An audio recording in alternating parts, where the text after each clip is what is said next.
Hi, my name is Ted Peterson, United States Navy veteran, a member of Indivisible, and I'm going to talk at the end of this video about why I'm a member of Indivisible.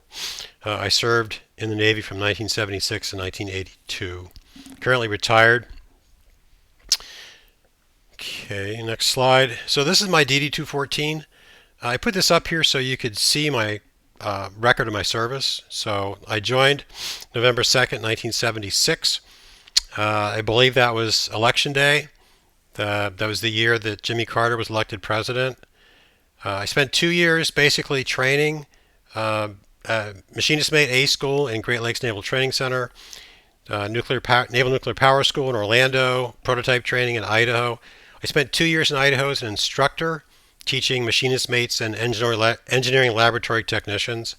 Then I spent 2 years on the USS Seawolf, SSN 575.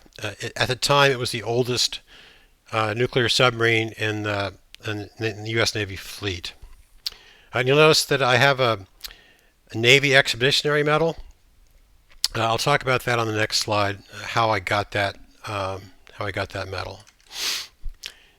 So I was on the submarine from 1980 to 1982. In 1981, we deployed to the Western Pacific Ocean. If you want to read about it, there's a link. I'll put this link in the description of the video so that you can go there and click on it. It was an interesting, harrowing experience. 60 days underwater. Some of us were questioning whether or not we were going to make it home or be captured by the Russians, but you can read about this if you like. I'm not going to spend any more time talking about it. There's a photo of the Seawolf leaving port, Mare Island Naval Shipyard in Vallejo, California. We were going out to sea. My maneuvering watch, so whenever we were on the surface, we had the maneuvering watch set, was in the sail. So I was outside. There were three of us outside. I was the engine room talker, so I basically say things like all ahead 1/3, all stop, all back 1/3, that sort of thing, until we got out far enough where we could submerge, and then we went under and stood our watches and submerged. Next slide. Let's see.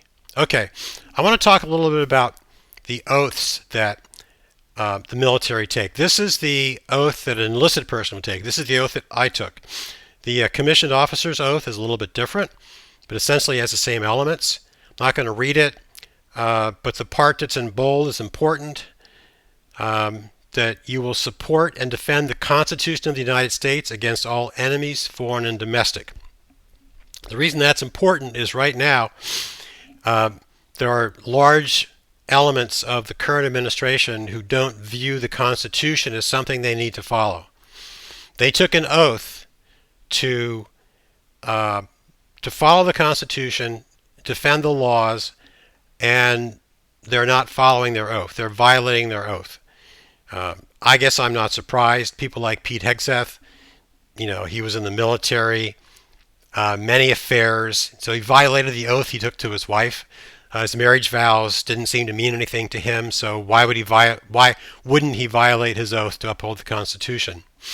So you're supposed to follow orders of the President of the United States and officers appointed over me, so senior enlisted and commissioned officers, according to regulations and the Uniform Code of Military Justice. Why that's important, we'll talk about on the next slide.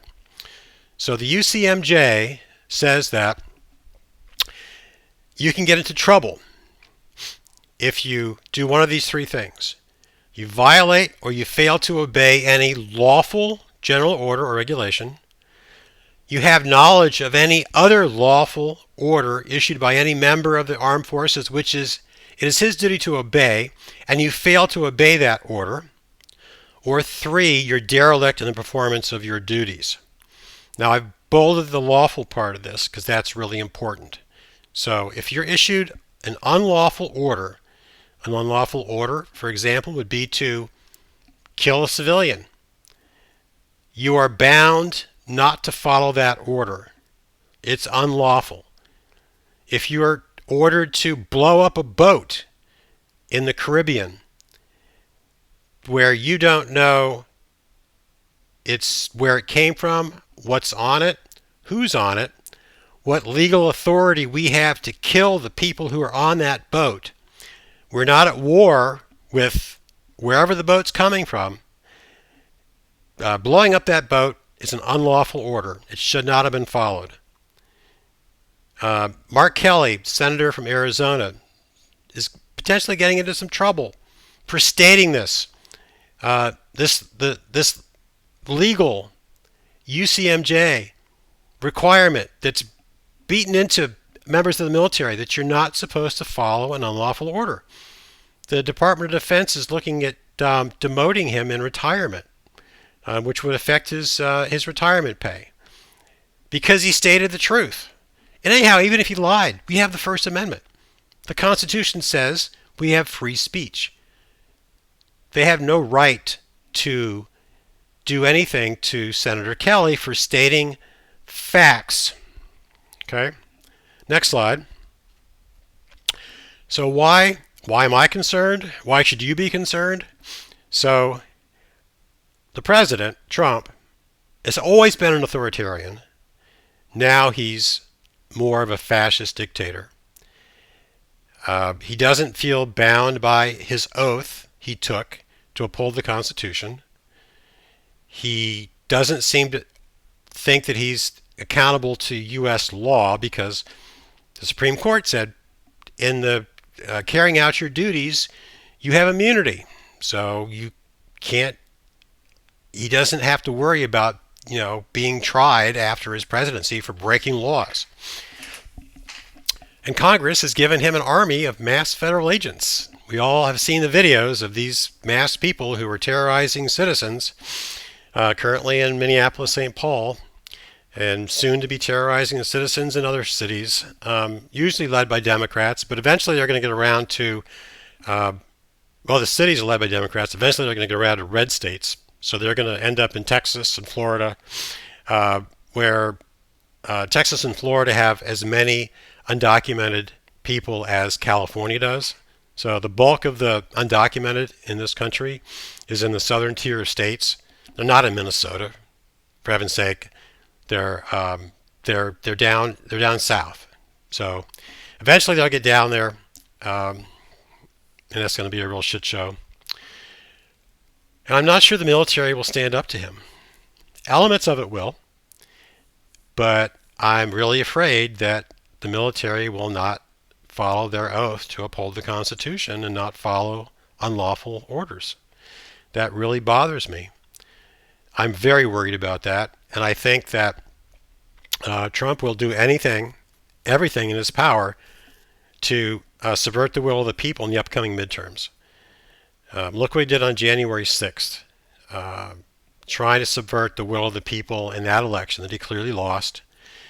I'm afraid that there's going to be, I don't know what he's going to try to do, what the administration will try to do, but they're going to try to do something in November or before, because they're clearly definitely afraid of the ramifications of losing one of the bodies of Congress, whether it's the House or the Senate or both, and what it's going to do to his administration.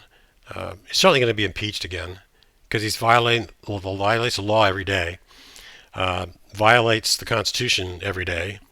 So there's ample evidence and ample things to impeach him on. And there's many more things. There's Venezuela, there's Greenland, there's cryptocurrency, there's all sorts of graft going on. So anyway, next slide. Why Indivisible? They're explicitly nonviolent. Violence doesn't get you anywhere. It's well organized. They're on top of everything. They get people out. They mobilize people very well. The training they have for how to handle a protest. I work on the safety team, so I wear a yellow vest, and they gave us pool noodles so that we don't appear threatening, and basically crowd control and trying to, when there's counter protesters, to try to de-escalate any issues that might happen. They align really well with my values. as a citizen, as a human being, and I have to do something. I just can't. I'm retired. I just can't sit at home, go to the gym, read news stories, yell at the television. I have to do something. So I protest. I write letters to the editor. I call my Congress people. I make videos like this. I try to talk to people. Um, I just I just have to do something. So that's why I'm a member of Indivisible. If you see this and you're moved, please join your local chapter. It's really a great thing to do. If you don't want to join, please show up and make your voice heard. Be seen. Bring a sign. Bring a funny sign. Wear a costume if you want. But just get out there and let your elected officials know that you are really unhappy, pissed off, afraid, and willing to stand up to the administration to try to stop what they're doing. So thank you very much for watching. I really appreciate it. And go join, go to a protest, call your Congress people. Please do something. Thank you.